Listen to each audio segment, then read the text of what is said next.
Hello there, guys, and welcome back to my channel for, unfortunately, another very much needed therapy session. No games, no losses, but still things are pretty dire at the moment. So that's not great, but we are back in midweek. I haven't been able to do many of these as of late, so I'm glad to be back, trying to do these as regularly as I can nowadays. But we are joined, as you can already tell, by the wonderful Mo. Mo, it's been a hot minute. I checked last time I sent you one of these links was on September 1st, so it's been a hot minute. Unfortunately, things, well, they have in a way gotten better since September 1st because obviously the start of the season wasn't great. But then Newcastle happened and now we're all in meltdown again, which is kind of the best explanation of what our fan base is like. We do well, we're all over the moon. We do bad, we think it's literally the worst thing that's ever happened.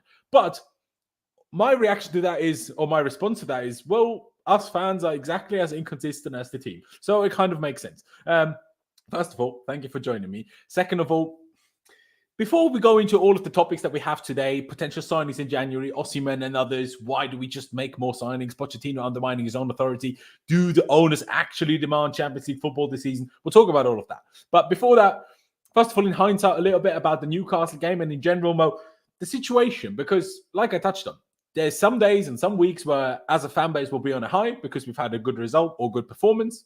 It's rarely both. Or we have what happened against Newcastle, where our captain loses the plot, gets himself sent off. Our most experienced player and one of the best centre-backs of all time decides, no, I don't want to only be losing 2-1. I want to be losing 3-1. Let me give Charlington the ball. Do you know what I mean? How did you experience that? Because you were obviously up in Newcastle. I still can't really put my finger on how these things keep happening, if I'm being perfectly honest. Brother, first of all, it's a pleasure to be back. I had no idea it's been that long, so I'm genuinely shocked.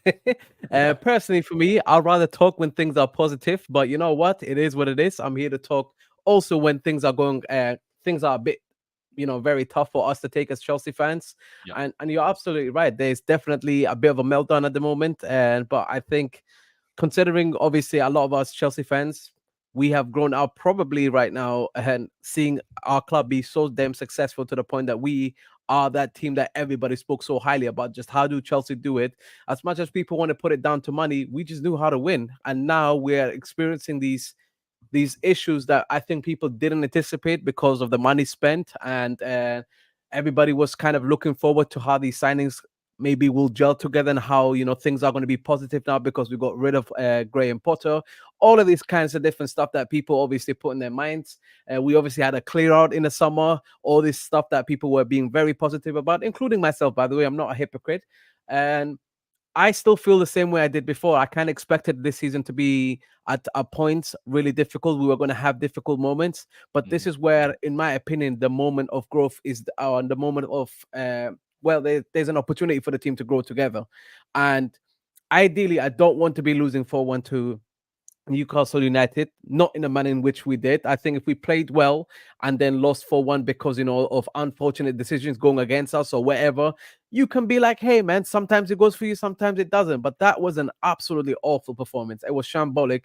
It's one of those away games that when you're there as an away fan and you've traveled almost 6 hours to get there and you have a 6-hour journey at the back of it afterwards, you're just like, damn, this is the effort you don't have to show for yourself. And you're just very disappointed, and rightly so. So I was extremely disappointed with our performance. I felt like we deserved to lose, and we have ourselves to blame. That is the most frustrating part. Don't get me wrong. I'm not going to take credit away from Newcastle United. I think they came with an effective game plan that really worked for the players that they had available to themselves. I think this narrative that they didn't have any good players available to them is absolute farce. I think they had enough players to be able to compete against us, and they did what they did because they were effective enough as a team. And I believe, in all honesty, when I watched our team, we played like a bunch of individuals that didn't even know how to play together. And I'm like, that is the risk of international football sometimes. But also, I felt like Newcastle played like a team that understood. They have an assignment. They are at home. They're the team that needs to put it on. And they did. And they were so effective with it. It doesn't help when your own players make it so damn easy. I feel absolutely frustrated with that defeat because it felt like one of those different... How did you feel about the game, say, until that crazy 90 seconds of going 2-1 and 3-1 down? Because until that point, first half, obviously, we conceded another stupid goal. Then Sterling scores that absolute screamer to equalise, bring us back into it. And then for the rest of the second half, I wouldn't say we were the better team necessarily, but we had more chances. In the rest of the first half, yeah? Sorry, the rest of the first half, yeah. And we could have gone into the break 2-1 up if we were clinical. Certainly could have done. Various situations. Gallagher had his chance. There was a few moments that we just played out so poorly. But I'm like, we could have easily been 1-1 with the goalkeeper. Instead, we passed the ball backwards and lost it, and they countered us. Just silly things like that. Was the vibe already like bad before that? Were you already disappointed with the performance before that in the first half until those 2 crazy goals that we conceded? Or were you okay with it or potentially even happy with it until that point? I think for me, I felt uneasy. That's what I would say. I felt uneasy because it felt like a performance that could lead in either direction. It didn't give me the same confidence I got from that Man City game and the game before that and against Spurs. Didn't really kind of come up on this one. I didn't feel like, oh my God, we're going to score several goals here today. I felt like, okay, cool. Raheem Sterling has managed to get us back into the game. We need to now control this game and make sure that the game doesn't become what Newcastle wants it to be. And for the most part, I felt like we were starting to do that. So when it went 1-1 at halftime, and I was like, well done. Like, we've done what we needed to. And let's regroup in the second half and let's make sure we put in a little bit of a better effort, control the game, minimize their attacks, minimize their threat, and make sure as a team collectively even we control the aspects of the game that generally don't expose our weaknesses. Unfortunately, that second half, we saw what we saw. I felt very much like it could have gone that direction. I was hoping it wouldn't, and I was hoping that a team talk would help the situation. I think the players definitely missed Pochettino on the sidelines, because one of the things that is a reoccurring theme during games is that when the players are confused about things, or when the players are unsure, or when Pochettino sees something he doesn't like, he's usually very vocal and gives players instructions on the go. This is a game where you weren't afforded that privilege, and unfortunately, you could see we started to do the things that unfortunately weren't as helpful. The 2-1 that we conceded is a very similar goal that we conceded to Man City, where the players just left completely unmarked, and it's like nobody knew he was even there. Then, in my mind, I'm still quite confident in saying, actually, you know what? Fair play. We messed up. We had a moment of weakness there. Let's regroup. Let's make sure we stay strong. We can get an equalizer. And then that mistake happens, and I knew the game was over. As soon as that third goal happened, you could just see the body language of the players. It's like they'd almost given up hope. And then obviously the red card and all that stuff follows. And you're just like, there's no way back into this. And it was so frustrating to watch something happen that you were already kind of anticipating as the worst case scenario that is likely to happen if we don't change our attitude and the way we were. The game before that, obviously we had the international break in between, but still the game before that against City, we came back from a losing position 3 times in that game. Yeah. But still, in this Newcastle game, I know we did actually come back at 1-0 down, but still at 1-0 down, I was like, there's no chance we still win this game today. Now, I didn't expect us to equalize the way we did. And once we did get the 1-1, I did change my mind again, and I thought it could be possible. Yeah. But in hindsight, obviously, I was proved right again. And that really is the problem in a nutshell. That you can't have the game against City. You go 1-0 down. You could turn it back to 2-1 up. You go concede a 2-2, concede a 3-2. You still get back. And you concede a late 4-3. And you still come back. But against Newcastle, dead. 1 goal, done. And it's a joke. It's a joke. And what's even more of a joke, and we'll get to this topic in more detail a little bit later, but I still want to touch on it to start with because we just talked about the result. And as usual, in under Clear Lake Chelsea, that's what we should call ourselves nowadays, under Clear Lake Chelsea, the reaction to losing a game and being bad is putting media briefs out about signings. And that has to stop. Not that whether it's media briefs or not, I don't care about. But their solution to us being shit seems to be, let's sign more players. The problem is the players that they do sign are young, inexperienced, overpriced. That's not going to fix anything. Like, we need to stop this idea that, let's add even more. If anything, more signings make it worse, even if they're good players, with the exception of potentially a striker. We'll get to that in more detail. But still, with the exception of a striker, more players make it worse, because that just means this whole time that we've spent in the last 12 months of changing the whole squad from inside to outside, everything needs to gel. Everyone. That's the players, the staff. There's so many people off the backroom staff have been sacked as well. Physios, I don't know about obviously the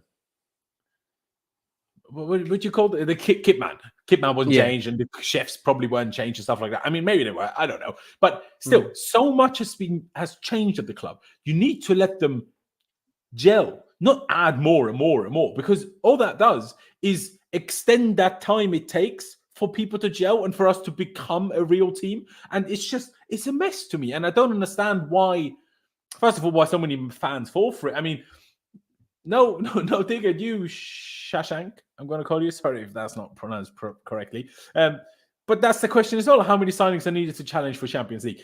None. That's not the problem. Signings aren't the issue. Maybe a striker, sure. And maybe we do need a goalkeeper. But that's already screwed since we signed Sanchez in the summer. You're not going to buy another one.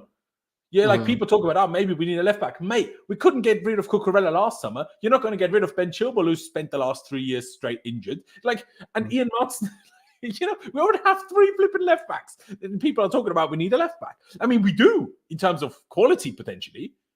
But you need to be realistic. Let us become a team first. And the main problem, in my opinion, is that fans just in their minds, we are still Chelsea of 2 years ago that win the Champions League, that are guaranteed essentially top 4, or that think they're guaranteed top 4, challenge for the title every year.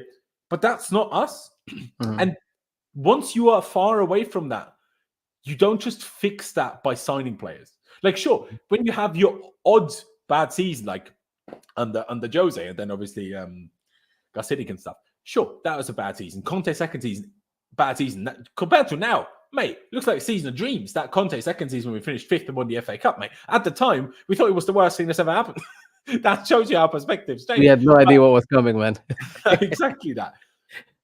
When you're like this, kind of this far off, sure, a new signing, fair enough. Maybe a new manager, fair enough. But we are now at a stage, that's not the solution anymore. You need to just let what you've created, like, almost settle, and then see what do you still need. Because now there's no way of telling, is the manager good enough? Are the players good enough? You need to just wait and see. And I know that there's a lot of people that doesn't make happy in terms of then that's not good enough for them. And I get that. I understand why not. But there is still no better solution to it, though, in my opinion, anyway. I mean, where do you stand on what I've been talking about, Mo? And if you want to include the question as well, because for me, you can't just sit there and say, how many signings do we need for the Champions League? Like, the signings we're going to make are 12-year-old Brazilians anyway.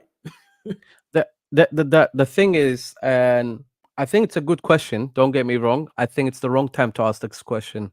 Yeah, and the reason I say that is very similar. I do align with your thoughts in regards to we've made a lot of signings. We've had a revamp in so many different departments and aspects of this club that we do definitely need to let things settle. I get it. Results would help in helping us to settle things down. Hence why the focus should be on results. I think throwing money at the problems doesn't necessarily resolve the issue because you don't really know what the issue is completely just yet. For me, the only issue that's very clear at our club right now is we have got a striker problem. And the reason why we have a striker problem is we've got 2 young strikers that all this pressure is going to be on. And in my opinion, they're not going to be given the time, the patience to, hit the ground running. And anytime they play bad, they're going to hear about it from Chelsea fans. They're going to hear about it from media. They're going to hear about it from rivals. And it's going to be extremely, like, being a striker at Chelsea, it's not an easy deal. No. Hence why I get it. Like, I generally get it. That's why that's the one thing that for me I'm even understanding about the goalkeeper situation. I'm willing to wait and see.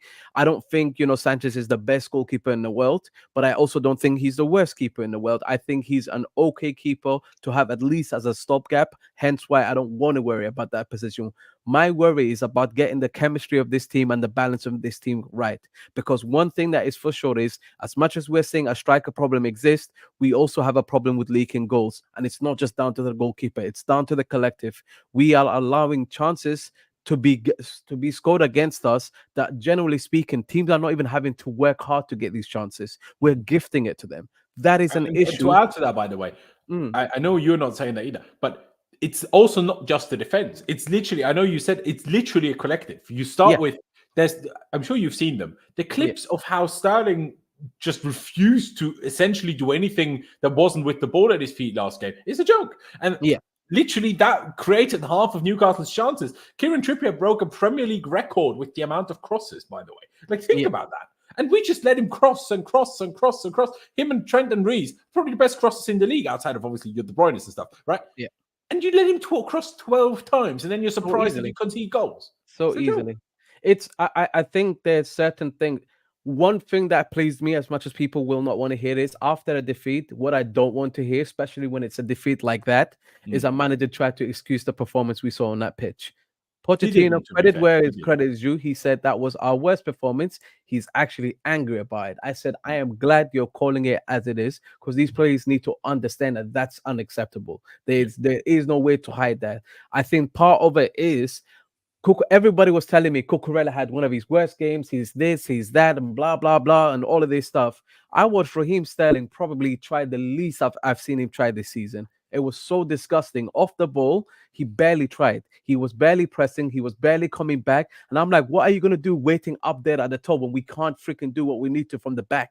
And then people jump on Cucurella, who has to deal with their winger and striker and right back at the same time. They kept on overwhelming that side, and people are telling me that it's just Cucurella's fault. I said, guys, you have to look at what the issue is here. The guy is being overwhelmed because there's so many players going at his direction, and they're not bothering with Reece James's side. They're all targeting Cucurella on purpose. The switch of plays, the fact that our midfield just wasn't physical enough and wasn't winning the duels that we needed them to win, but sometimes they were getting lured into presses that just generally worked against us.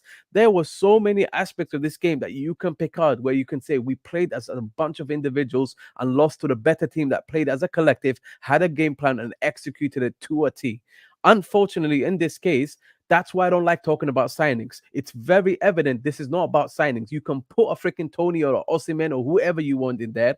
If the rest of the team, if the rest of the 10 players are playing like a bunch of individuals and are falling into the traps that opposition set, we're going to have the same story. Maybe we might score another goal and it might be 4-2 instead of 4-1, but that's still not good enough. You cannot play against a team that you're competing for the top 4 or Champions League football, I should say, because it could be top 5 anyways this season. You cannot play the way that we did. We got punished rightfully, and we need to, as a collective and individuals, take the responsibility from that game. What I think people have to also understand is, in this type of game, you can't lose your damn head. You need composure. Our players lost their heads. We went 3-1 down. They lost even their heads even further. And I'm just like, yo, guys, this ain't it. But it happens. It's a lack of experience. And with some of them, it's just dumb. It's not even a lack of experience. You just did something dumb. Thiago Silva, that was a mistake I don't anticipate from you. It wasn't good enough. And he knows it. And we all know it. Simple as. We don't need to sugarcoat it. But it's a mistake. But what Reece did is just stupid. Exactly. And I was going to get to that. Reece James isn't young. He's got experience. He knows what he did was actually very stupid and he didn't need to do it. Was it light? Could he have maybe gotten away with it another day? Potentially. But you're already on the yellow. Why risk it? We're already 3-1 down. Why risk it? We're not going to win the game with 10 guys when we're struggling with 11. Yeah, and also now he's suspended for the next game as well. So not only did he ruin this game even more, the next game is also not as good because he's not there now. It's a joke. And I think also, like, I get why the manager did it, but like resting Caicedo for me in this game probably wasn't. I don't think it was a case of resting. I think he just wasn't fit to start because he apparently arrived back from Ecuador on Friday. Now think about yourself. If you've been on a 8-9 hour flight, and then someone's asking you to be at your peak physical performance to play Premier League football the next day, how likely are you to really perform? But that's a problem in and of itself, right? The fact that we are basing our entire midfield on 2 South Americans that after every international break will be jet lagged, will be tired, is an issue in and of itself. And now we're trying to sign even more Brazilians and South Americans that are all 12 years old. that is an issue. I'll give you that one. I think for me, for example, you have a Lavia fit. Suddenly, that's not as much of a big problem because for me, Lavia is a player that I think is more comfortable, offers more experience, and is very similar to what Caicedo and Enzo are able to offer on the pitch. It's weird. I think for me, part of the reason why I also don't want to throw money at this problem is because you can see the players that we threw the most money at are just getting completely ridiculed online by our own fan base. Not anybody, forget everybody else for a minute, by our own fan base because they expect them to carry through everything. And I'm just like, guys, if they are one player by themselves cannot do everything. Like, you need a whole team to be able to do stuff. Hence why for me, that's a game where I was like, How are we going out of that game? And the first thing we did was say Enzo this, Enzo that. And I'm like, brother, what did Enzo do that was so freaking crazy for me? Because I didn't see anything that mad. I would like to see him perform better, but I'm like, he can't by himself. It's a team of 11. He was playing a team that literally played like a team. So I don't expect him by himself just to deliver because I paid 105 mil for him.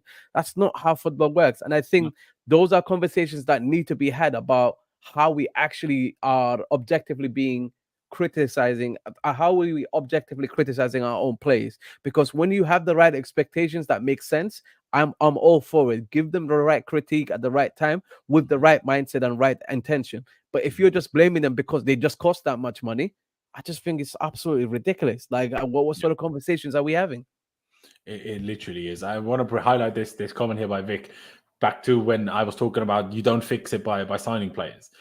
He says they can fix it, Laurenz. They need to pivot the project and let some young kids go. This team will never settle if the results continue to be terrible. No, of course, the results are its own issue. And I'm not saying they can't fix it in terms of it can never be good again. I'm saying you've decided to go down a certain pathway. I personally don't think it was the right pathway, but they've decided to go down this pathway of... And neither did Tuchel, by the way.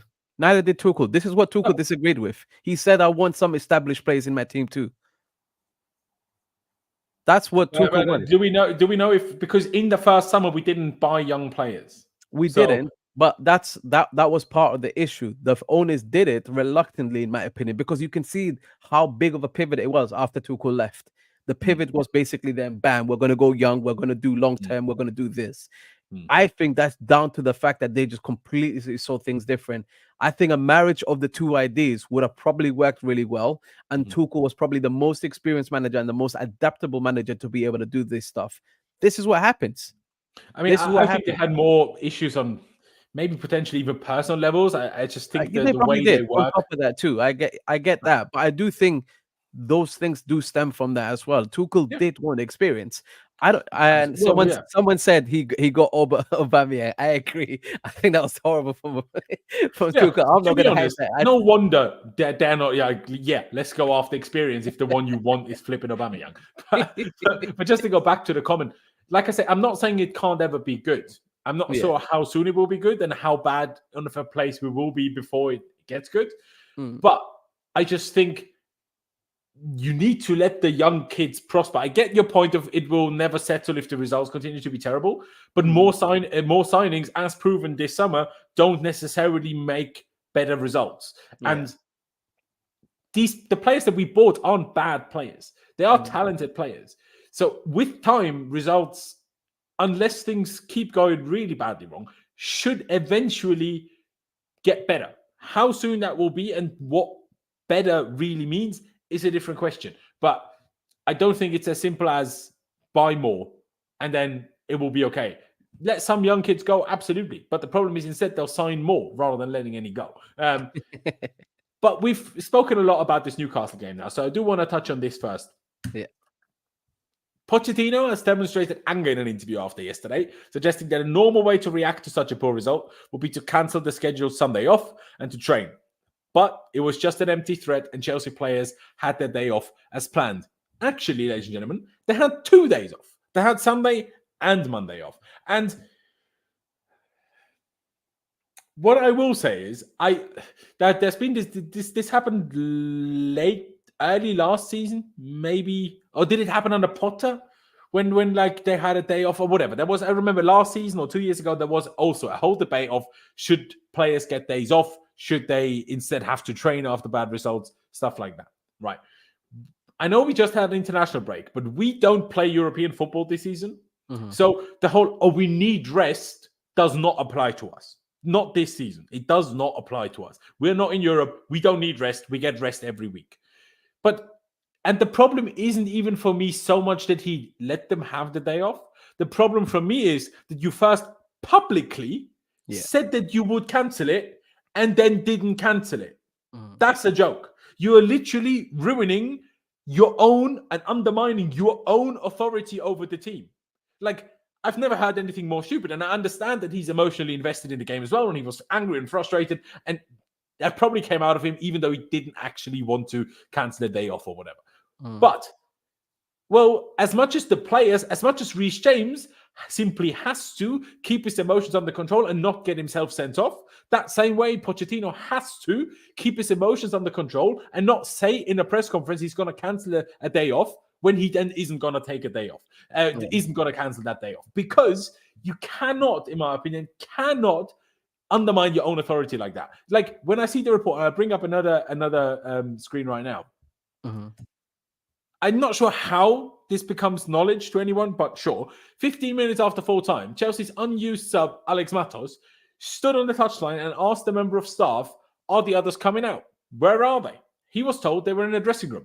Matos then asked the coach if it was right that the squad had now 2 days off. Yes, it was true. And even the player seemed surprised. Even the young player that you signed on a free, or was that? Sometimes I mix up which one of these children. We signed a lot, bro. I can't even blame you. Whichever one he was. The guy that we signed out of Portugal, even he's baffled at playing like this. We get 2 days off. Also, my biggest question is, why is he on the touchline if the rest of the team is in the dressing room? How does that even happen? Like, did he go to the toilet and forget where the dressing room was? Or, like, how's that happened? I don't understand. But, Mo, where do you stand on this? Because, like I say, my problem isn't as such, that we have a day off, because we had 8 days until the next game. Like, it's not real benefit. You're trained the next day. He would have given them the day off 2 days later then. But the problem isn't that that they had days off. Of course they should have days off. But saying that publicly and then not doing it is such a bad look. It's a joke. Like, I cannot believe he did that. Genuinely cannot believe that happened. Well, how do you think about that? I cannot disagree with your comment there. And I do think he probably was very emotional after that game, and it probably just came out, but it just wasn't smart. If you're not going to pull through on what you say, and it does look bad. And a part of me is like, maybe, the staff have said to him, hey, you can't overload the players, or they just go back from international break. We need to assess their situation. We can't just throw them straight into this. I don't know. Whatever happens behind the scenes is whatever happens behind the scenes.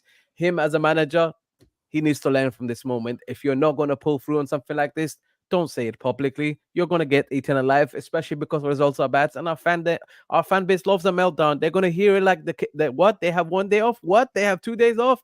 God damn it. These players are getting paid too much. How the fuck are they doing this? Blah, blah, blah. Yeah, it's all going to kick off, mate. And generally speaking, for me, the way I kind of look at it is I try to understand from the perspective of what is the long-term impact of you making a decision like that. One, yeah, it probably does set standard and lets them know, hey, this is unacceptable and this is what the cause and effect of your actions were.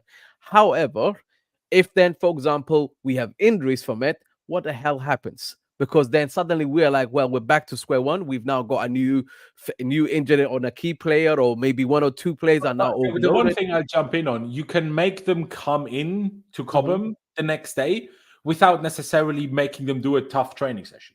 But it's still different making them come to Cobham, do whatever, maybe analyze the game of the day before already, do a light running session, but force them to come in rather than giving them a day off. Like, that doesn't mean you have to do hard training that could cause an injury. Yeah.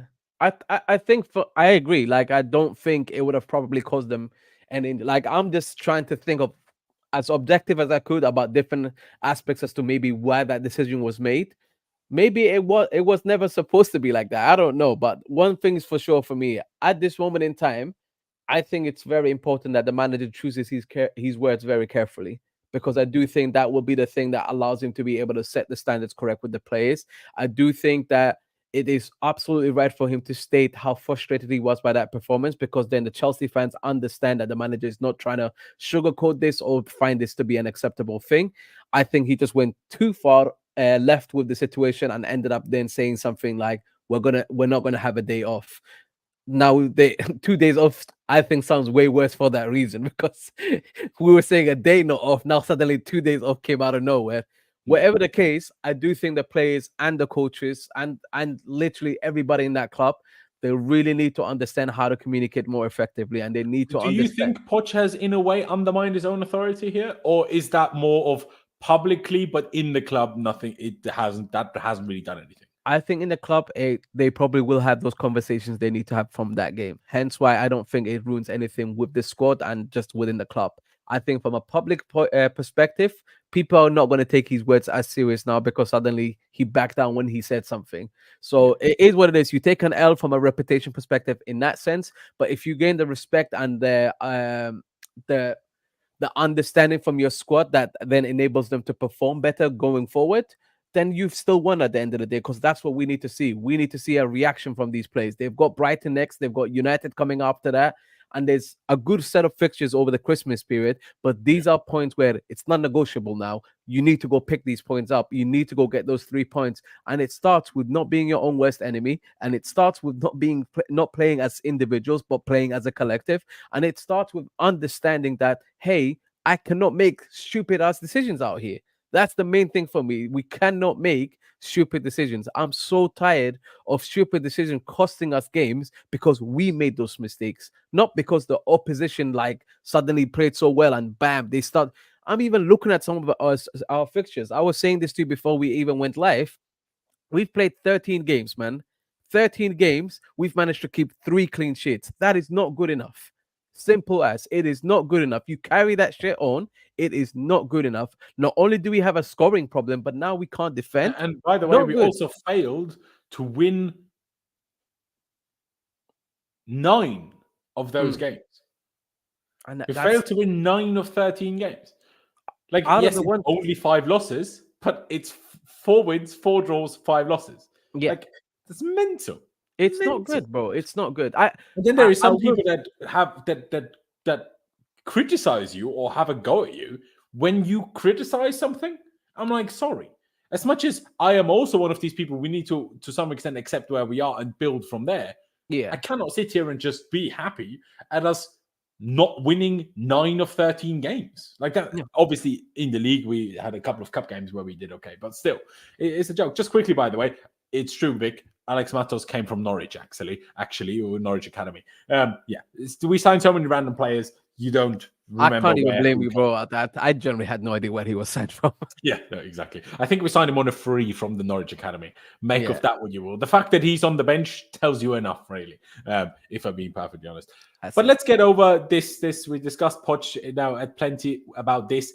There have been a few... Oh, see, this is what happened when I accidentally closed tabs. There has been a bit of talk about, well, in a way, pressure on Poch already. In the sense of, there have been reports that the Chelsea owners want Champions League qualification this season. And the way Simon has worded it here, so whilst people might want to keep saying that this is a developing team and project, the reality says different. Pochettino, as a manager, will absolutely be feeling that right now. He also continues down here. Let me highlight this quickly. More on my UCL tweet as it got people talking. The expectation is for Chelsea to challenge for Champions League qualification this season. How strict that will be, we will soon find out. But people need to realize just how much money Champions League brings. And with financial fair play, we need income.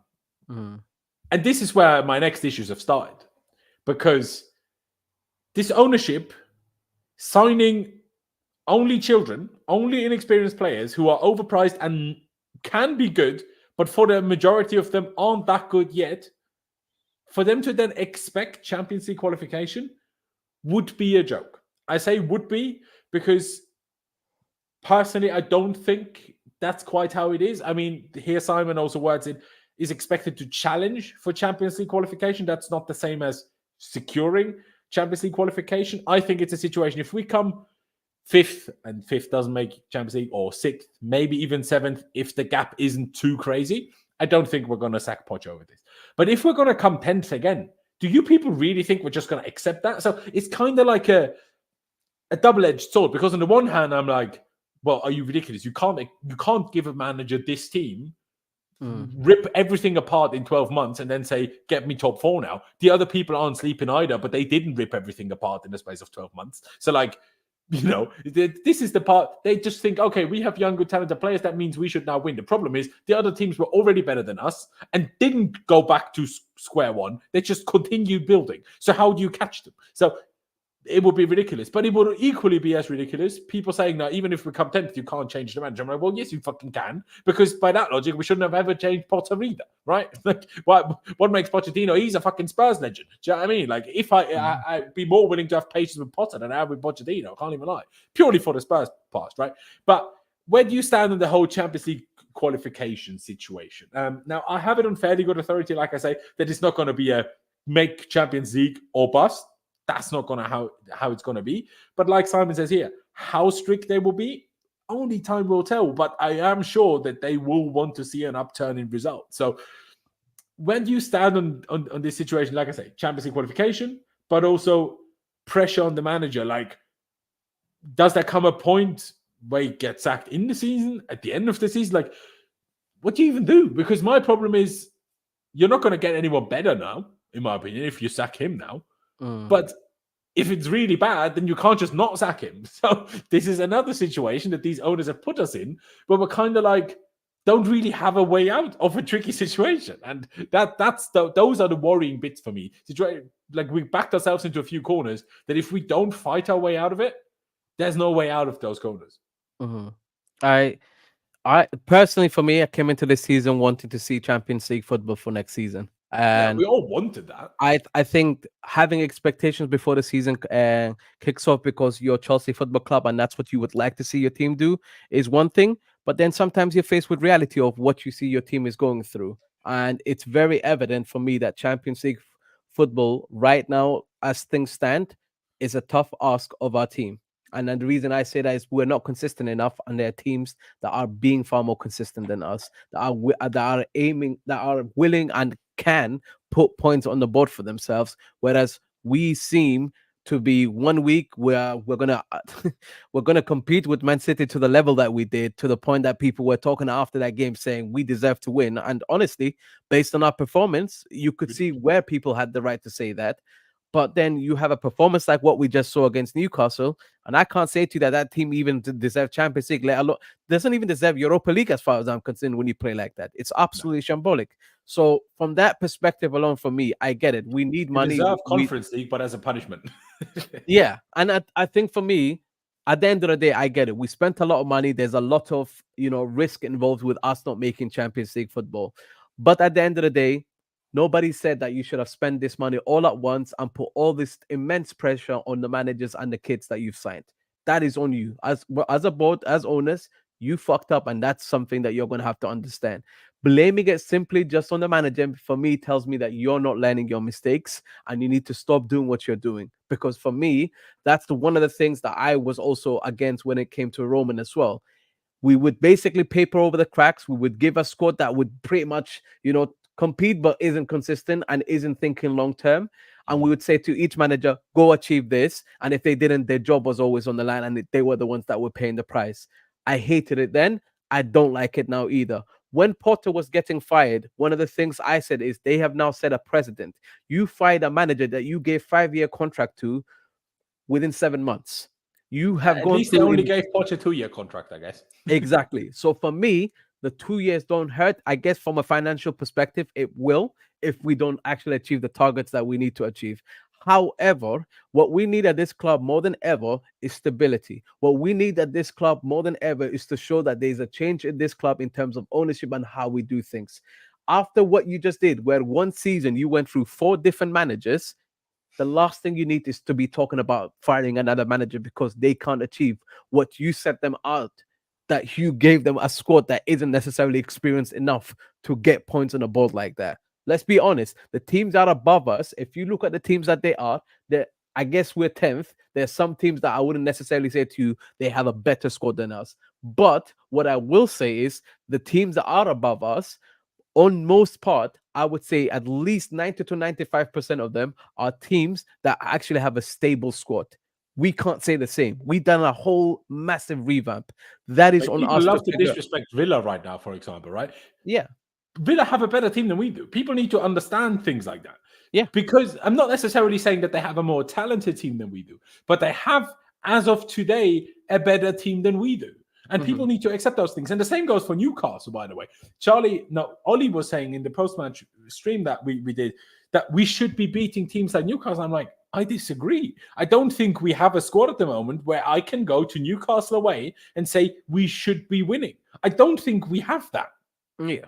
I'm not I sure think what you think about that. I'm saying we I, can win, but I don't think we have a squad good enough to go to Newcastle where they are right now for us to claim we should be beating them.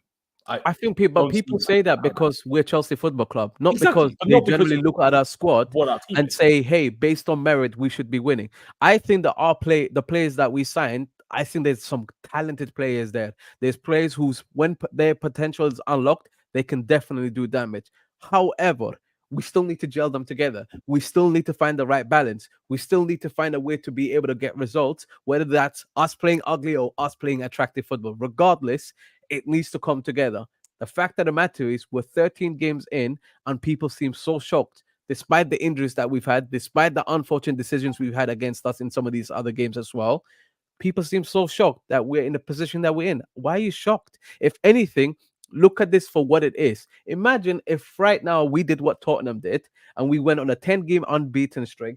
We go through all injuries, and now we know for sure the rest of the season is about us waiting for players to recover and us hoping for the best that we can just go claw through games.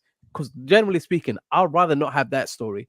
I'd rather go through the difficulties and our team figure their shit out, and then we have more of a consistent team going forward, and we actually know our specific issues so that when we make signings next, we actually go sign the players that make the right impact, that actually complement what the collective needs.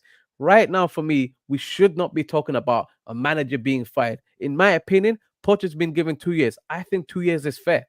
Let him finish this season.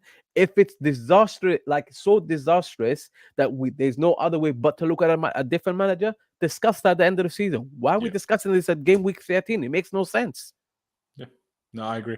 I agree. The only reason why I think, at least publicly, putting things like this out, that we Champions League is what we expect, demand, whatever.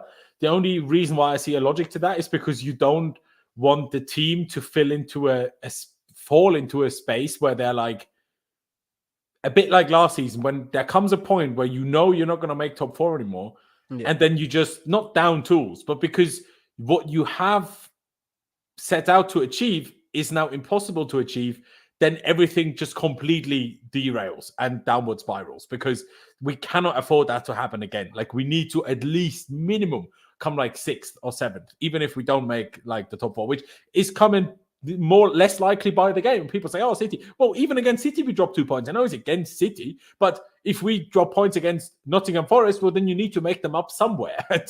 Even that great performance against City only got us 1 point. That's the part that annoyed me with quite how excited people got. I'm like, yeah, okay, we played well, but other than Spurs, we still only keep drawing these games. People say, oh, we're better against big teams. And that's the issue. If you're but not we don't even win.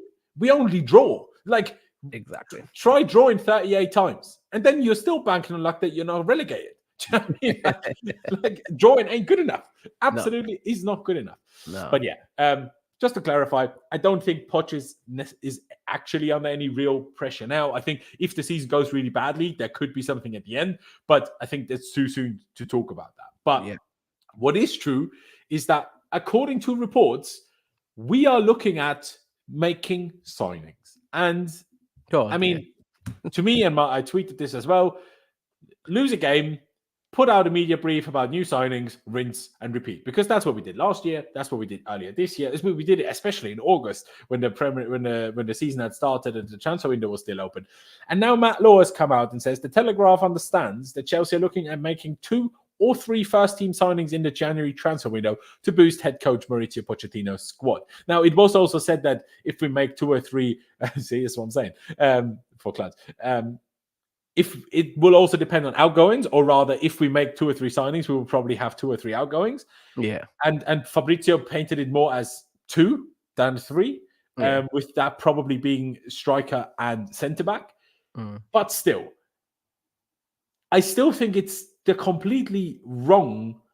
That's not true, Clutch. Maybe you should watch John Obi Mikel's interview or podcast with Osimhen. But we'll get to Osimhen later. I just hate the idea that we're shit. let's sign more players. The whole idea to even sign a centre-back is so mind-boggling to me anyway. Like, people say, oh, Thiago Silva could be. First of all, I think Thiago Silva will get a contract extended rather than leaving, personally. But we'll see. But Chalobah leaving doesn't mean you need to buy a new centre-back. I don't understand why anyone thinks that. Like, it's just ridiculous. It's utterly ridiculous. We've not played a real back three all season. What we've done is play centre-backs and left-back. The last thing we need is more centre-backs. Like, stop it. Not more centre-backs. I've seen a few rumours about Marc Cucurella. I mean, obviously it's a new ownership now, but this ownership, it's like they try to make us look stupid. Like, imagine now going to sign an academy player that we let go of. Like, no, stop it. Just keep Chalobah then. I mean, we've done it before. Let's be frank. We have, but it doesn't make it any less stupid now. No, it doesn't. I mean, I agree. Especially because he was so recent, and at the time, I was like, why are we selling him? But I mean, we'll talk about Osimhen in more detail in a second. But first of all, just that this brief comes out. Chelsea looking to make 2 or 3 January signings. Like, is your reaction the same as mine? I'm like, no, not again, not signing. Signings is not the solution here. It depends on the signings, honestly. And I get the point. If you make the perfect signings, yeah, sure, then maybe. Yeah. But first of all, we're not going to make the perfect signings. And second of all, you're not going to get, like, even if we pretended that we would get the perfect signings, have you not followed football? How many perfect signings have ever been made in January? That's not a thing. Like, do you know what I mean? Like, I say it's not a thing. It's happened a few times. Like, Bruno Fernandez was a good signing. We signed Matic and David Luiz in January. Good signings. But in the grand scheme of things, it's happened so rarely that a January signing works out. So to think, let's boost his squad and our chances for Champions League qualification by making more signings, to me, it's just, no, not again. How do you say it? It's so weird because for me, my first reaction when I saw this is there's definitely outgoings happening. I think the writing is on the wall for some players. Like, I would love to have seen Ian Maatsen be given more minutes, but the writing is on the wall. Like, I just don't. Ian Maatsen hasn't signed a new contract, so it's he hasn't signed a new contract, but also there was a point where it looked like, hey, at least Pochettino is willing to give him a try, and that might actually change the mind of the player, but also the club. And it hasn't. That's not what's happened, and the kid has just not had an opportunity. So for me, I'm like, the door is basically pretty much where he's headed. Second player, Trevoh Chalobah. I think same story. The writing's on the wall. You can see that that's probably going to happen. Conor Gallagher, I get it. He's getting minutes and he's favored by Pochettino right now. But unfortunately, in my opinion, if he doesn't sign that new contract, the board will see it otherwise. And at the end, I don't think he's been offered a new contract yet, though. So we'll have to see how that goes. I don't know if there's negotiation happen, but he's not signed a new contract. Hence why, for me, I'm waiting, and I'm like, if there's outgoings happening, I understand why that is a headline right now. But it's not just any signings. It's not all potential signings. It's we need players that can make an impact immediately. We know that right now our squad has a certain type of build in terms of the type of profiles that we have and the types of players that we have, in the sense that I think we lack physicality as a team. Hence why I've been very much a big advocate of, if you're going to make signings, we need to really give this team a lot more strength than what we currently have. When the game gets ugly and we have to win duels and we have to hold on to the ball and play the game the ugly way, I feel like sometimes we have just too many technical players that can't do that aspect of the game. And the ones that are physical, their technical ability doesn't help them. So we're in a bit of a situation right now where things can't work out based on what's available to us. So if you're going to make signings and you're making those types of decisions upstairs, I am not necessarily against signings. I feel like as long as they're the right signings that complement what the squad needs and it's coming with departures also happening, then fair play. Do what you got to do. Does it fill me with joy and make me overthink the situation? It's like, yep, now we're going to make the top 4 for sure. It's a wait and see with the squad. That's how I feel about this squad. So it's not going to fix. Even if you gave me Mbappe, fucking Jude Bellingham, and Marquinhos, or I don't know which better centre-back example to use, the best of any position, even if you added the best 3 players in each position to this team right now, I'd still be unsure we'd make Champions League. So but maybe that's just me. I don't know, man. Mbappe, I don't know, man. Mbappe with that, he do some magic, man. I don't know, man. I became a fan of Mbappe during Hey, the he'd World probably Cup, score bro. 2 goals if he came to Chelsea. I can't lie. I mean, yeah, we are very soft as a team. He'd probably miss do a team of Werner miss from the goal line, but that's his whole separate issue. To get back to these signings, right? I agree with you on the physical stuff, but not because the players we have aren't like physically big enough.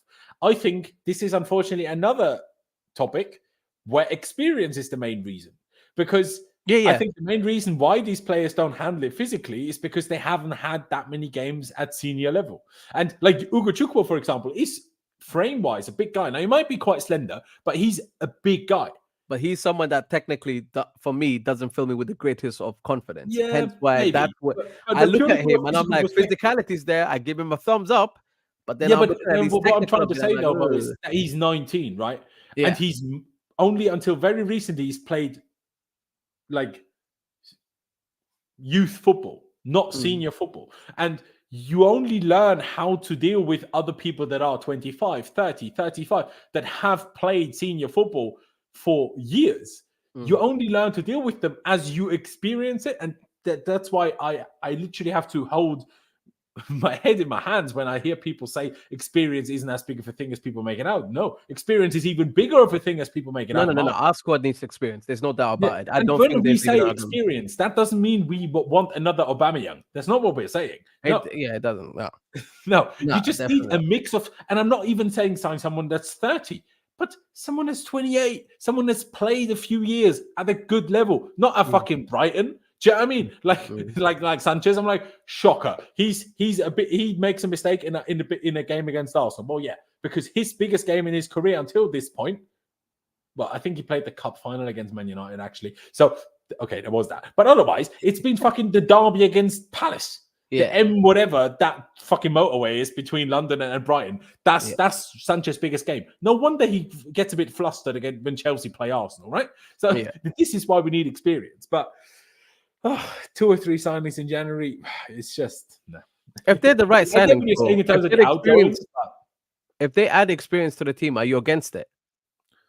No, not at all. But I don't trust them to actually add experience. Okay, fair play. That's fair. Because, like, I mean, it seemingly isn't going to happen now. I guess I could bring this up quickly before we talk about what's his name, Osimhen as well. Yeah. Where is this tweet? So yesterday there was a story going around. Chelsea have signed another young Brazilian by the name of Gabriel Moscardo for 25 million euros. This has been going around. This has since by Fabrizio Romano been kind of debunked, saying we haven't gone ahead with anything. If anyone's going to sign, it's probably PSG, not us. But regardless of that, we were like, I was losing my mind yesterday. I'm like, really? Another kid? Another, like, how can they say, oh, we need Champions League qualification for financial fair play?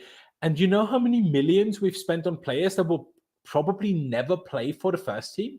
Like, I've never seen anything so stupid in my life. And half of them are midfielders. It's not even like we've signed 2 strikers, 2 left wingers, 2 right wingers, like 2 in each position. Then at least there would be some logic to it. No, we've signed 17 midfielders and 1 striker, and that's Jackson, who's actually a winger. Like, what are we doing? It's just, obviously this isn't happening now anyway, so we're lucky in that sense. But this still shows me that there is enough of a want for these young players that this story is even out there. And this is the first thing that we need to stop immediately. Stop signing these types of players. You've signed way too many in a short period of time already anyway. Well, now that's your own problem. Now you can't sign any more of them. On this one, I agree with you. A striker maybe, a winger maybe, but no more midfielders, no more centre-backs. You must stop now. Yeah. No, I agree. The midfield in particular for me, I agree 110%. And I think you have to look at it from the perspective of already some of the signings that we've made. We've made a signing of Casadei. We've got Santos. We've got Chukwuemeka. We've got this Ugochukwu that we are obviously giving minutes to at the moment. I'm like, well, what's left? Like, we've got Enzo and Caicedo, Lavi already. I'm like, bruh, like, we generally don't have spaces for midfield. There was somebody that made a comment earlier on that the way these signings are being made, it makes you think that we are setting ourselves up to be a team that plays 4-3-3. I think based on those signings, I get what you're trying to get at, But that's not going to necessarily be the case if it all depends on the preference of a manager. They're not just going to come in and be like, "Yep, I'm going to stick to a 4-3-3 because you guys told me to do so." I think they're going to But play do you whatever the even think team. that that's what we're doing? Unless the plan is to ever, but because being interested in Osimhen tells me it's not the plan to play Nkunku up front, and not planning to play Nkunku up front tells me we're also not planning to play a 4-3-3. Because I don't think you're planning anyone wants to play Nkunku as a winger in a 4-3-3. Because like in a 4-2-3-1, maybe if we can interchange with a 10, maybe. But as an out-and-out winger with no 10 to interchange with, Nkunku is also not a winger option. So this is another question where I'm like, I agree, the midfielder signings make it sound like and look like we want to play a 4-3-3. Even if you only take 3 of the signings, even if you only take Enzo, Caicedo, Lavia, all 3 of them are too expensive to sit on the bench for a long term. But the way because of Nkunku, I don't see how all 3 of them ever play the same team.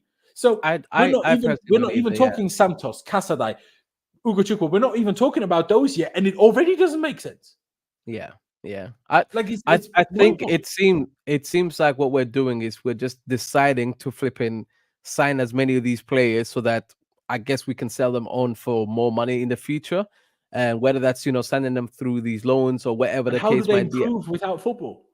Yeah, that's exactly. But to me, I'm like, without a loan, especially with how they've done. But it was so with Santos, it was so damn obvious that he was not getting minutes at Nottingham. I was praying that I was wrong about it, but it was so damn obvious, man. I wanted him to just go to a team that will definitely give him minutes. He had stay here. I think he's better than Ugochukwu. Should have stayed. He had plenty to offer. And at the end of the day, what I think happens from these situations now is, for me, one thing's for sure. In January, we're going to sign a striker. That's how I feel. Unless those 2 strikers become impossible to sign, for me, we're going to sign a striker in January. But even if you do sign a striker, whatever else that follows it, it better complement what the team needs, whether that's from a physicality point of view, whether that's from an experience point of view, it needs to hit those nails. Because if it doesn't, generally speaking, we're going to continue to experience this inconsistency. And you're asking a lot of a manager to try and just bring consistency out of a team that unfortunately isn't in a stable place. From a foundation as a club, we've been a shit show for over 18 months now. And it's not just down to the fact that it's just about the managers. It's down to everything that's happened at our club. So we need to stabilize things. The way you stabilize things is you need calm heads that know what job is required of them as they come in and and understand what it's like playing at the top level whilst you develop these young players with them. But you also need to understand you need to freaking relieve this pressure of managers of it's always their damn fault whenever things go wrong. Take some flipping ownership of and accountability for some of the mistakes you're making as owners as well, because that's what it really comes down to. You can't just throw money at problems. That is 110% clear. I'm still at the moment, the way I kind of feel about things is I will do a wait and see approach. And the wait and see approach will let me know what I need to expect. If I need to panic, I'll panic when I see that there's panic to be had in every aspect, not just because of results. I get it. I expect the results to be not consistent. Yep, no, I agree. Sharma, by the way, I have not missed your super chat. I will get to it, but we're having different conversations. We'll get to Reece James. You also put another message in the chat earlier. We'll talk about that a little bit later.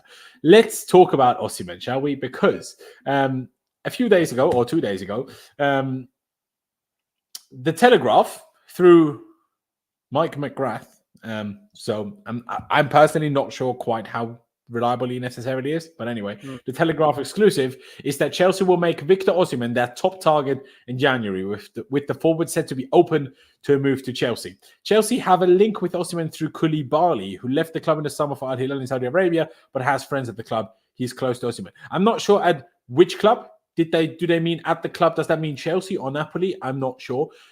I'm surprised if we somehow managed to use Koulibaly as an agent, considering how Koulibaly's time at the club went, and at the fact that he didn't even get a second season, which I think was one of the mistakes we made. I know Koulibaly didn't have a good season, but I think Koulibaly needed and deserved another season. I don't think you sign a player and get rid of them after a year.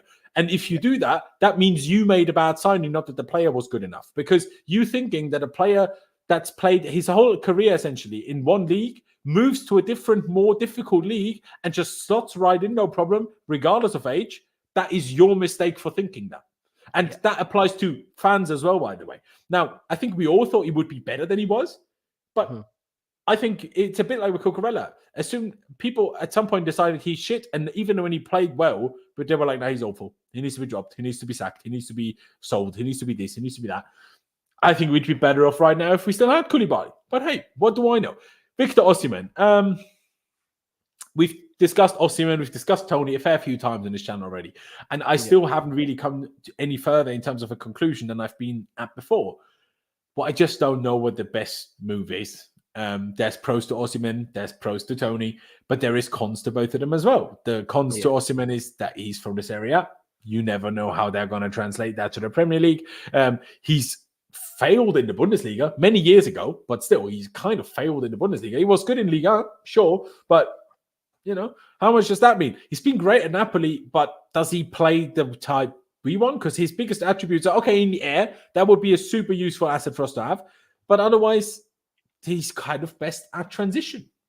And, well, we had that with Lukaku, we had that with Werner, we had that with Morata. All of them are strikers that are best in transition. Unfortunately, the Premier League, and especially playing for a top team in the Premier League, doesn't really allow you to play on transition very often, because most teams will sit quite deep against you, and then you can't play on transition.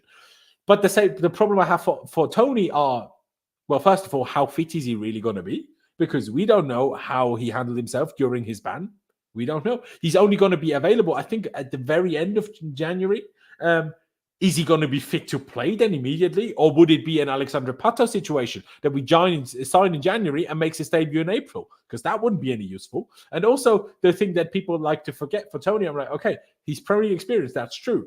But Ivan Toney hasn't experienced the same Premier League that Chelsea experiences because he plays for Brentford. No one parks the bus against Brentford. So has Ivan Toney even played the type of Premier League game that he would face very often if playing for Chelsea? I don't think so. Like, first of all, he's not played up front on his own very often, which he would at Chelsea, because Brentford, more often than not, at least since they've come up, as far as I'm aware, have played the front two. People also say he knows the league inside out. How many seasons have Brentford been in the Premier League even? Like, isn't that their third season since coming up? So it's not even that long anyway. Like 3 seasons, and well, maybe it's their fourth, and he's done 3 full seasons, or 3 in the third season he got the ban. I don't know how much it is, but he's not spent 10 years in the league anyway. It's a couple of years, not 10 years. So, but also the price is a problem for both of them. How much is Osimhen? To me, bro, and I'll ask you now. Until I saw this report, I was 1,000% convinced that if it's Osimhen, it will be in the summer. I never even gave it a single ounce of chance that Osimhen could join us in January. First of all, he is currently in the Champions League, while we are not.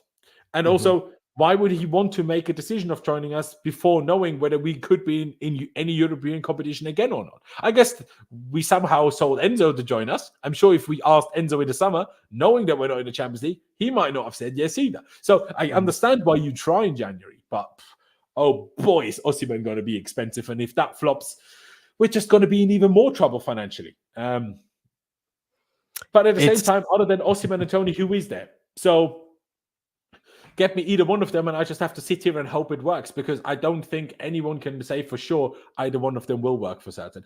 How do you see it? Would you be happy with Osimhen? Would you actually prefer Ivan Toney? Which reasons would you have for each of that? What do you think, Mo? And I'd be crazy if I said I wouldn't be happy with Osimhen. I think Osimhen is a very good player, and has clearly shown that he's capable of playing at the top level. And he's somebody whose career I've followed since he was at Lille. And I was interested in him as a player from then. To be fair, when I started watching Lille, Hazard is the reason why I started watching Lille. And I started to think, oh my God, this team tends to sign like young, talented. Say again? Well, back then. No. I know he wasn't there, but I started to watch Lille as a team. And you've watched them every now and again ever since. Yeah, because it's just a team that I've kind of understood. Hey, like they tend to find little gems here and there, and they tend to develop them to a good level and sell them on. I think they even had a sporting director, and at the time, but I can't remember which sporting director it was. But it just got me interested in them as a club, and I was just like, okay, let's see what the hell they do. And over the years, I just happen to always find a player. So Rafael was a player that was at Lille at one point. Osimhen's another player that was at Lille at one point. These are all players that I happen to know about them quite quickly. In that moment, for me, I remember watching him in League On, and I thought, ooh, he's got something to him, but he clearly needs development. We need to see how he grows as a player. I didn't expect Napoli to come out of nowhere and just sign him, but whilst he's been at Napoli, this is his 4th season at Napoli. With each season, his numbers have actually grown, and it's good to see that he's a player that with time just grows. The problem I have, and this is the big thing, he wasn't signed for big money at Napoli. The expectations at Napoli are very different to Chelsea. And at Chelsea, when you're going to get signed for big money and you're going to be playing in the league that is Premier League and everybody's watching you, there will be extreme pressure. And from both sides, for both the club and for himself. It scares me. It's a signing that scares me just for those 2 reasons. Not because I don't believe in the player's talent. If we were a more of a stable club that had more of a settled squad, he would be someone I would easily say to you, sign him up right now. He is the guy that you can rely on for at least the next 5 to 10 years, depending on how long we can keep him. However, because of our current state as a club and what we really desire, I am someone that right now, if you ask me, it's not to say that Tony is a better player, but Tony's the type of profile that I have seen in this Premier League works. I also feel like right now, when I think about Nkunku, he's a partner that I can see working very well with Nkunku as well. He's a partner that I can see that it's just a completely different profile to the other 2 strikers that we've already got. Hence why I look at Osimhen and I think you're going to be very expensive, and there will be a lot of pressure on both Chelsea and you to succeed. Whereas with Ivan Toney, I think he has a point to prove. I think he's someone that can deal with the pressure and the madness because he's just dealt with the ban that he's facing himself. But he also has this attitude to him that, for me, I feel like he can brush things off, but is also really wanting to make it at a big club because it'll be a big move for him. I get it. It still will be pressure on him. Don't get me wrong. I just think he's someone that can... Go ahead. Can I ask, don't you think that to be sure of how Tony handled or handles the ban, we'd need to see him play again? Because that's my worry. Signing someone in an 8-month ban seems like, honestly, a bit of an insane thing to do. Like, surely you should let him come back, see if he's still this good or not. And if he is, buy him in the summer. If not, leave it. Rather than buying him before he comes back. Now, sure, you do your due diligence in the background and everything else, but how can you really know for sure? Like, he's been playing in some sort of, friendlies of Brentford. There was a clip going around where he scored a goal as well a few weeks ago as well, but it's not the same. So I understand what you're saying, point to prove and everything, but we don't know that. He might also be severely depressed right now and never play good football again. Could be. I'm not saying that is the case. Yeah, I couldn't rule that out. Yeah, I wouldn't want to sign him before I've seen proof of the opposite. But then again, obviously, our recruitment staff would talk to him. They would see him. So they would obviously know, unlike us. I'm hoping they do the due diligence. From Pochettino to whoever is in the background that is going to deal directly with Tony, they make that assessment and they make a decision that is correct for the club. I can't help but look at Tony and think you've got Premier League experience, you bring experience, you're older than Osimhen, and in my opinion, you're a different profile to the current strikers that we have, which means you offer us different adaptability as a squad, whether that's we play 2 men up front, whether that's, a player that has to play by himself up front and he has to do link up and all that stuff. He's a player that I've watched and I can say, actually, I know exactly what he offers right now. Whereas with Osimhen, he still has room to grow, in my opinion. He's had a fantastic year, but year on year, he has grown. But the money will cost him to get him. The money will cost us to get him. And the pressure that will be on both Chelsea and himself, I can't help but feel worried, especially when I've seen Lukaku crumble under this pressure. Even though he was doing well, Lukaku pretty much fucked it up for himself, let's be honest. Yeah. But I'm not sure if Lukaku's problem was the pressure. I don't know about that, but he certainly crumbled. I think he crumbled under the pressure of what happened in terms of like him doing that interview. He gave the interview when he was injured, so like there was no pressure then because no. But what I'm saying is the pressure that came after that really ruined everything. But the pressure that came after is what I'm talking about. The pressure that came after that interview, he crumbled. But don't you think it was kind of? While I agree with you actually on that because he was poor after. To me, there was no way back from that anyway. So I For think there me could have been personally, I though. know most Chelsea fans saw that differently. If he scored every game after the interview, people would have wanted him to stay. I wouldn't. I don't care. He could have scored a hat-trick every game. I still wouldn't have wanted him to I be. just think his apology was shit. Yeah. His apology was shit, and I don't think he took It was embarrassing. accountability. He didn't even seem like he was sorry, and I think there was a way to save it if he understood what he needed to really do was actually take real accountability. But because he didn't, I'm like, the pressure is now on you. You've given the media, But your own the club, only your own problem is, manager. even if he did a genuine apology, you It, couldn't have known for sure whether it was genuine or not. And there it, would have it, always been it that definitely question didn't. mark: is it genuine or not? Yeah, I mean, it didn't feel from what he said for me, it didn't feel genuine. So therefore, I'm like, you can do a lot better than this. Because even if you need to act it out, I don't give a damn. Like, just do a lot better than whatever half-hearted effort that you gave there. Because now everybody's eyes is on you and they're waiting for you to F up so that they have even more reasons to scream at you because you ruined a good thing. We spend this much money on you. We supported you. We welcomed you back home, and you screwed it out for yourself. But since that big signing flopped in the way in which it did, I'm worried for this guy. So for me, I generally wouldn't want somebody to just be put in a position where he doesn't actually know what to actually do about these things. So for me, Osimhen is a player that I am less likely to say right now, go sign him up because of simply, in my opinion, Ivan Toney is somebody I can see brushing off all that stuff that I'm worried about. And he will cost less. He will cost less. Obviously, it's difficult to predict how much money Osimhen actually would cost, but also I think people underestimate how much money Toney will cost. By the way, I don't think the difference will be quite as big as maybe people think. Let me quickly mention a few things that I think Osimhen has over Toney. Right? Obviously, Premier League, Toney has that. Osimhen doesn't. But what I think a big difference is, and especially when you look at our squad, look at where all of the players in our squad are from right now. Jackson from Villarreal. Obviously, Sterling, you take Sterling and Thiago Silva kind of out of the whole conversation because obviously their experience, they've won a lot. But all the others. Mudryk, Shakhtar. Sure, in Ukraine they have expectation, but it so automatically happens. No pressure, right? Really, anyway, in the grand scheme of things. Then you have Madueke, PSV. Then you have... Who else do you even have? I forget. Do we have another winger? Palmer. Okay, Palmer from Man City, but youngster. Not really necessarily used to playing. Nkunku, okay, but also at Leipzig. That's no real... What is the expectation at Leipzig? They're just happy if they make Champions League because they want to make money. They don't really like... Do you know what I mean? Do Leipzig move like a club that want to win the Bundesliga considering they sell their best player every year? I don't think so. So where's that pressure? Midfield, you see the same. I mean, with Argentina, Enzo has experienced pressure, but then it wasn't on him, right? With Benfica, sure, there's pressure, but he wasn't even there for 6 months. He didn't even get to an end of a season. Caicedo, sure, he's been at Brighton, but what expectation and pressure is there, right? The same with Disasi. He wasn't there when Monaco were great. He was there after. The same goes for Badiashile. What has Cole experienced? What have Cucurella experienced? What has Gusto experienced?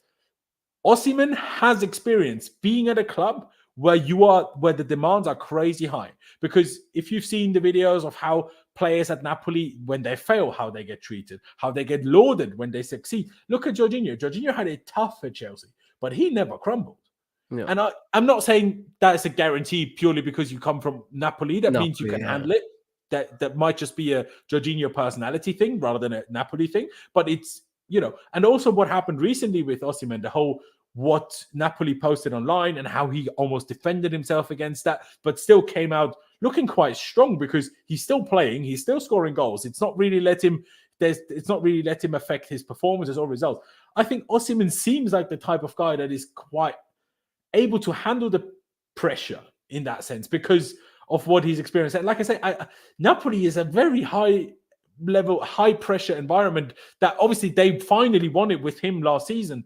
The Scudetto. But until then, Napoli were actually a bit like the Arsenal of Italy that never won anything but expected to win all the time.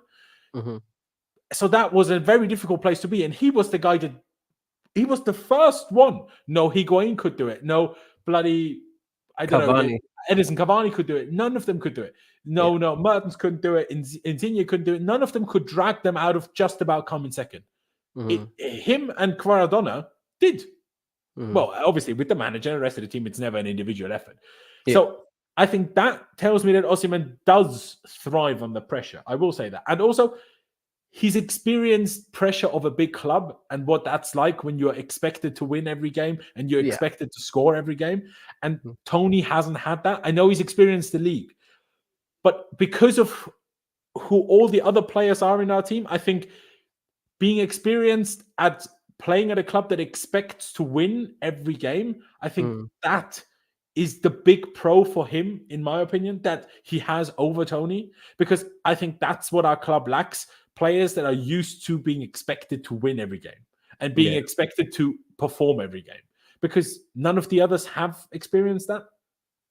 No, I get what you're getting at. I think for me, the judgment I'm making is that this is someone that had to grow into their role. Would we show Yeah. him that sort of patience with the money that we're going to spend on him?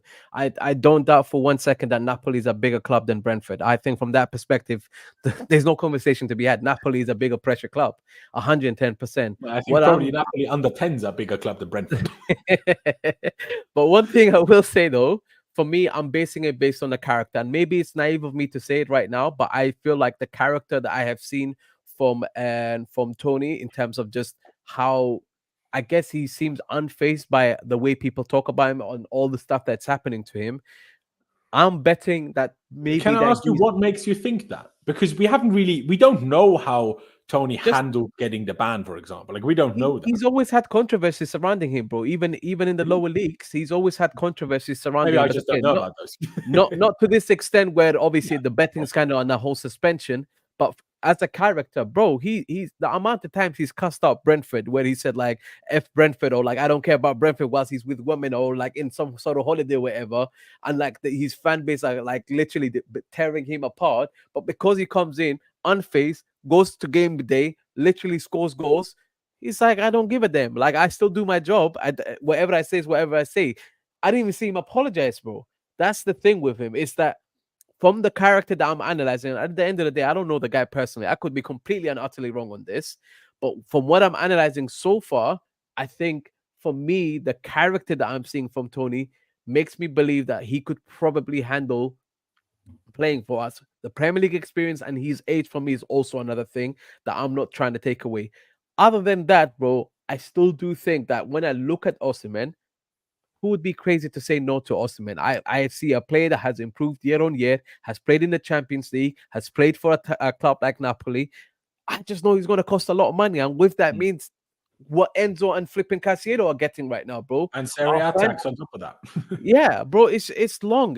I genuinely would feel worried for him, man. If Tony costs, say, 70 mil, Yeah. and that's somewhere in the middle of what's talked about. Some What's people being talk about reported, 60 million, some people talk about 80, 90 million. Let's pretend it's 70. 70 is still a lot. Like, it's not like 70 is so little that he wouldn't more than have the 60, scrutiny of being expensive. Do you know what I mean? yeah. Like, what difference does it make whether you cost 100 or 110? Doesn't make any difference. Yeah, not or much, whether you cost 60 or 70. Yeah. Obviously, No, I get 60 or 100, there's a difference. I get that. But, by the way, I don't want to say that Tony couldn't handle it at Chelsea. I agree with you. He could. I think that he could.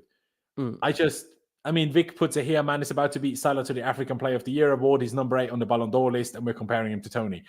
Oh my God. Do people The whole not Ballon know how d'Or to list listen? is a bad argument. Again, remember where Jorginho finished. But do people not listen? I am not comparing the players. I'm comparing it to what we need right now. That's all I'm saying. And at the end of the day, I'm just having a conversation from an objective perspective. There's Premier League experience. There's a player that is just going to be 27 compared to a player who's 24 years old. I'm just rating that situation to be more successful for us. He does turn 25 still this year, December 29th. So, I didn't know that.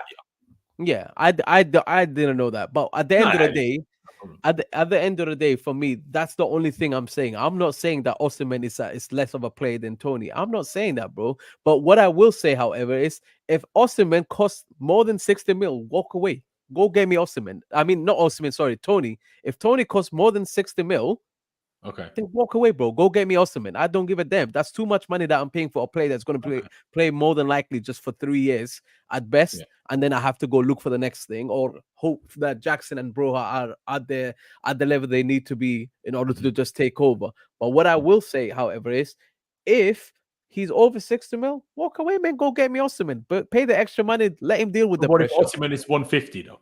You see what I mean? That's what I'm This saying. is why I'm like, what do you mean in January? Like, we've experienced, like, us as fans, we've experienced Chelsea dealing with Napoli before. Now, the ownership maybe hasn't, and Big Boss Barley might have a few trumps up his sleeve, right? But lock him up in Marina a room again, was man. no slouch either. And boy, she struggled with Napoli. Yeah. Getting Napoli's main man out of Napoli in January seems more difficult than Mission Impossible, quite literally. Like, I don't understand how anyone thinks that can happen. Like, I know that was now reported that he's our number one priority, but has anyone asked Napoli what they think about this? Because I see it as They're happy. They've got 2 clubs chasing him. They're happy. They're happy. They're going to get paid. That's what they think. If they get 150 mil, they will say yes. But I think anything under 120 million, I don't think they will agree to a January sale. I just don't see it happening. And do you want to top our record signing even by another one? Is that what you want to do?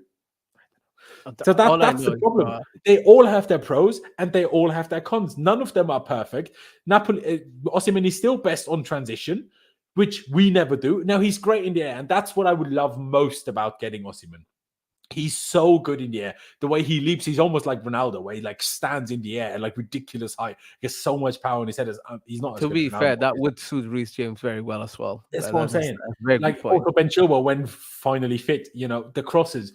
But also just having that person, even if you don't use it 10 times a game, having that threat still forces the opposition to defend differently. Because now we've kind of stopped crossing because Jackson is so bad that we don't even try. Havertz was apparently good enough to be tried, but not good enough to actually score. So it's kind of like arguably that's even worse. But if you'd actually have someone up front that can score serious headers, mate, it would change everything. So that would be my favorite thing about Osimhen. I want to bring up something quickly because some people talk about Osimhen being like injury prone and stuff, and I don't really understand why people think that.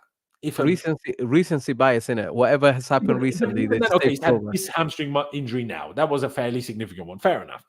But outside of that, this was in pre-season, right? So nothing really to factor in. Okay, these are 2 injuries a season. Nothing too dramatic, but okay, small muscle issues, sure. Then before that, 2021, like 2 days, 11 days, broken cheekbone. Can't have a go at him for that. He even playing. If you look at pictures, I swear he played with that. Anyways, he ended up coming back and just. I'm not sure if he even still plays with the thing. I'm not sure because this is a while ago now. Calf strain, 7 days. Head injury, 11 days. Coronavirus, 21 days. Shoulder injury, not his fault either. That is it. And this is going back to 2020, like January 2021 now. Like this is nearly 3 years ago. You're talking about here. Like, look, injury prone is Reece James' record, man. We can't get him to play 3 games straight, man. Yeah, exactly. that's injury prone. And when he could, he made sure to get himself suspended. Do you know what I mean? Yeah. If he keeps him feet, damn it. No, I can't even say that, man. I'm angry at him. Same. So I really am. He better make up for it, honestly. Like 2 years ago, my guy scored 2 goals at Newcastle, won 3-0. Now what does he do? Get himself sent off at 3-1 now. Brilliant, mate. Do you know what I mean? But yeah, I think it's a bit of a. I don't think being injury prone is the issue for Osimhen. Now, sure, he's had a few more as of late, but none of them serious. Like the longest one here was a month. Okay, actually. Can I just also be clear as well, right? If we sign Osimhen, guys, don't think I'm going to be out here trying to complain about this, saying, oh, we spent too much money. Nah, bro, I'm happy as long as he's doing well. I'm just worried for him, and rightfully so, because we are not patient, bro, as a fan base. No, we are not. We are absolutely not. But the problem is, can you even factor that in anymore, bro? Because that will apply for every signing we make. I mean, okay, let's put it this way, right? Osimhen and Caicedo, they're like, say, for example, somebody else that's cost a lot less than them has a bad game. People are just like, oh, yeah, it is what it is. They didn't perform well. Opposition fans, I agree. But the Chelsea fans? No. Chelsea fans, don't get me wrong. When we melt down, and we'll cuss everybody out. Don't get me wrong. But let's be frankly honest. The discourse for Caicedo and Enzo is on a and even Mudryk, I'd even add to that list. Because we spend the money that we spent on them, is very different to how those other guys are spoken about that we spend less on. And that's my issue, is that the more we spend on you, the higher the expectation, the more these people are going to be even more like, oh, if he didn't score a goal, well, why did he not score a goal? What, he should be scoring a hat-trick every game. We spent 150 mil. I'm like, guys, be realistic. If we didn't provide for him, why are we just blaming him out here? Like, blame the team. Talk about the collective. Talk about the coach. Talk about maybe the way we actually played in that game, rather than just saying, "Oh, he cost 150 mil. He should win us the game." Well, that doesn't make sense. That's not how this shit works, and that's my Literally. issue. Maybe Haaland's the exception. That's the problem. Haaland comes in and he's a goal Mate, machine. I still think if Haaland played for Chelsea, he'd score 5 goals a season. Yeah, bro, it would make him Because look we're bad. Chelsea, we Look at it. ruin strikers. It's our thing, you know. It's Oh, a man. Chelsea thing, quite literally. Like, I mean, there was talk about. I don't have this ready to bring up now, but Matt Law said that we want to sell Chalobah in January. Essentially, we are listening to offers for someone like Ian Maatsen. Yeah, and apparently Armando Broja and Noni Madueke could consider their futures. Now, I don't know about Madueke, and I would maybe even understand if that was the case for Madueke because he's not playing. Yeah. He doesn't really seem to have the best relationship with the manager. So I understand why he'd maybe at least look for a loan or whatever, right? Yeah. Broja, I disagree. I just doesn't make sense. The Broja one for me makes 0 sense. Exactly. I'm exactly the same. And there was also a report from Nizar Kinsella. Okay, maybe you could argue he's less reliable than, say, a Matt Law, but is he? I would say Nizar had a strong summer and Matt Law had a really bad summer. That's all I'll say. But he reported Chelsea are set to snub a Fulham approach for Armando Broja amid Victor Osimhen and Ivan Toney interest. The striker has no desire to leave the Blues and is set to be given a more prominent role. There was also reports that Poch likes Broja, wants to use him more, wants to see what he can do with more game time. Yeah. But also there was an interview of Broja saying some people might be upset at not enough game time, but he said he understands. I've just had a really bad injury. I need to prove myself again. I can't just sit here and expect game time. Which I respect a lot, by the way. Exactly. But any player that would, in his situation right now, be annoyed at lack of game, bro, you haven't even been fit. And when you were fit, you started 2 games in a row. That's the thing. That's why I don't understand why people think Poch the fact that as soon as Broja came back and was fit, okay, I know Jackson had the suspension. That's why he started the first game. But then Broja started another game 3 days later. Now, it was too soon for him, and it slightly kind of injured him again, and he was out for another month. But the fact that Poch played him back-to-back tells me he likes what he likes him. He wants to play him. Broja might leave in the summer if we sign a new striker, and then for the rest of the season, Jackson does better than Broja. But even then, because we just signed Jackson, it's more likely that Broja leaves than Jackson. But if the manager uses and wants to use Broja, then he's gonna use Broja. 100%. So I find this stuff a little bit silly. I finally get to Sharma's super chats here, talking about Reece James. Hasn't played 2,500 minutes in the league ever. Before that, he said, "When does your patience with Reece end? With injuries or suspensions?" Honestly, this is a question where I'm like, let's stop being so entitled as fans. Where I'm like, what do you mean my patience? It's not me that decides whether he's playing in the squad, sold. It doesn't really matter anyway. What we should all be doing is while the players are here, support them. If they mess something up, criticize them, but not for 3 months, for a day, and then we go back to supporting them. Do you know what I mean? Reece James knew he fucked up, knows he fucked up. He's probably more angry at himself than any of us are angry at him, if we're being totally honest, because he cares for Chelsea more than most fans do. Let's be real here. He's upset at himself for letting the club down, being suspended next game and everything else. So the injuries are obviously frustrating, but he's still, when available, the best right back in the world, in my opinion. Can we also, just to add to your point, bro, can we also stop pretending that Reece James chooses to be injured? Part of it is the club's fault. We overplayed him. We weren't protecting him. We weren't looking after his health. That is on us. As much as the player was eager to return, we as a club should have assessed the situation accordingly and actually looked after the player. That's why he's become injury prone. So it's not a thing that you just blame on Reece James. It's a collective issue. That's why I have respected us signing Gusto and making sure that the game time meant that now suddenly we're not putting pressure on Reece James to just be back and it's straight into the team type of thing. But also, number 2 for me, you now have healthy competition that actually allows you to have some games in and some games out. One thing we have to get clear, however, what he did on flipping Saturday, unacceptable. As a captain, unacceptable. Should know better and do better. And I hope he learns from it. There you go. I agree. That whole yellow card or 2 yellow cards like that can't happen anymore. Absolutely. So I'm annoyed at him for that in terms of patience and stuff, but he's not been sent off that often. So like suspensions, there's no need to be. Bro, if we were winning the game and he was saving us from conceding in the last minute and he took the red card for the team, I'd be clapping him out of the pitch. I'd be like, well done. Yes, you did the right thing. But because it was for that, I said, what was the point? We've lost the game for sure now. And we're struggling with 11 men. He flicked it over Gordon, tried to then outrun Gordon, realized, shit, I'm slower than Gordon. I have to foul him now. Like, it was so... Obviously, the ball from Sanchez wasn't good, right? But still, don't do this. It's just baffling.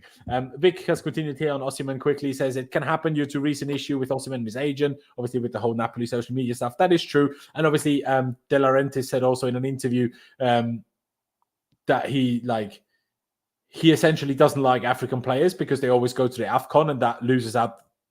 You know, the clubs lose out on that. And to be fair, it is valid. Like, that is another thing to consider. If you sign Osimhen now, before he'll even properly play for us, he'll be off to AFCON. Like, AFCON is at the end of January, beginning of February, right? And Nigeria, they have a good team. So, like, you'd expect him to go to at least February. What nation does Nicolas Jackson play for? Senegal? Okay. So we're losing him as well? Yeah. Hey, bro, he's definitely going nowhere, guys. It's another thing. Thank you. Good point. People are, bro, you could be so in January, mate. I don't think so. But obviously, you never know. Coach could all of them playing Nkunku up front. Who knows? Yeah. Yeah. I mean, yes. But Mudryk is better crosser than Sterling is. But that's a different debate. Look, Mudryk's problem is this touch thing. He needs to learn how to touch the ball, bro. I mean, every now and again, he'll have a wonderful touch. But every other time, he'll all of a sudden have a really bad touch. But at the same time, he recently found form, got injured, and now then Sterling decided to be world class for 2 games, fool everyone into thinking he's amazing, and now he can't be bothered to press anymore. It's brilliant. Maybe we should just play Sterling against Liverpool and against Newcastle, and everybody. Liverpool and Man City, and everybody else will leave him out. I don't know. Yeah, but yeah. It's a tough time. It just annoys me that the solution they always think is signings. I just sure a striker I get. I don't need a centre back. I don't need anything else. Don't need none of that. Give me a striker. But bro, I'm not sure about you, but I would be okay with waiting with a striker until the summer. First of all, then we can make better judgment of Broja and Jackson, which one of them would be the most logical one to keep. But also, again, Osimhen would be straight back to AFCON if we sign him now. Ivan Toney would only be eligible to play from the very end of January, but how fit would he then be? Like, you know how people talk about match fit? Well, he can't exactly be match fit if he's been banned for 8 months. So how long does it take? Again, remember Alex Pato? We signed him in January. He made his debut in April. So these are also things to consider. You might as well wait until the summer, is my opinion, because I don't think whoever you sign is gonna drag us out of the shit. Like, the team as a collective needs to drag us out of it. It isn't one striker that's going to change it. That's what I think anyway. But yeah, it's difficult to see. Well, at the end of the day, I can't control whether we sign someone or not, or who we sign. So we'll have to wait and see. And whoever it ends up being, we have to hope that they do well. Essentially, I do always find it funny how content creators, they're like, "Oh yeah, but I only want him," and I'm like, bro, at the end of the day, you're here, you're reporting on the news, talking about it to your viewers, with people as a guest, and then you're waiting for what the club does, and then you're trying to analyze, are they going to be good or are they not? But at the end of the day, you're just going to have to wait and see anyway. That's all you can do. Can I just say this, just on an unrelated note? And Sterling has not been consistent enough. He's had very good games, by the way. And there's someone just commented saying Sterling, our best player, back-to-back for GA in the last 4 games. GA is nice, but sometimes you have to look at the overall performance. That game against Newcastle, unacceptable. Besides that free kick for me, I was so angry at him. So angry at him, bro. He exposed what Cucurella had to deal with. I'm not going to excuse Cucurella and say he did well by himself. No. But honestly, Cucurella's job was made a lot harder because Sterling did not defend with him. Exactly. I mean, all you need to do is go on Twitter, search the Sterling compilation from the Newcastle game, and just look what he does. And just look how he refuses to press Trippier, how he lets Trippier go past him every time without even trying, how he gives the foul away that leads to the 2-1 against us. Now, sure, it should be defended. It should be defended better, without a doubt. But everyone knows that Newcastle are good from set pieces. Try not to give stupid fouls away, maybe. Just a thought. Do you know what I mean? But yeah, obviously, attacking form against City, against Spurs. Even I'm not sure how many goals or assists he got against Spurs, maybe an assist, but and obviously the free kick was all phenomenal. But you need to have the whole package. We won that Spurs game, but all I can think about for that Spurs game is that I was frustrated because I'm like, why did I have to? But it was disallowed, wasn't it? The handball thing. So yeah. I don't know if he set up any of Jackson's ones or not. I don't know. Can't remember. He set up one of the goals, if I remember correctly. Yeah, I think he squared one of them, didn't he? Yeah. But yeah, there you go. At the end of the day, let's just wait and see. Let's hope Pochettino didn't undermine his own authority. I think in a public sense he did. Let's hope in the club, within the team, that isn't seen as such. And let's hope we don't sign any more children, because we've had enough. We're already a kindergarten. Let's try to turn into primary school. We're tired, man. We're tired. Please give us some experience. Yeah, exactly. But what we need is a fucking principal, not another child. I agreed. Yeah, there you go. Ladies and gentlemen, if you've enjoyed this stream, please hit the like button. That would be massively appreciated. If you're watching this once it's turned into a video later on, of course, please also do hit the like button. Subscribe if you haven't already. That would be massively appreciated. Check out Mo on Twitter. You can see his on screen and linked down in the description below. And yeah, like I say, subscribe if you haven't already. That would be massively appreciated. And ladies and gentlemen, thank you guys for watching. Up the Chelsea, upwards and onwards, and we'll see you. Up the Chelsea.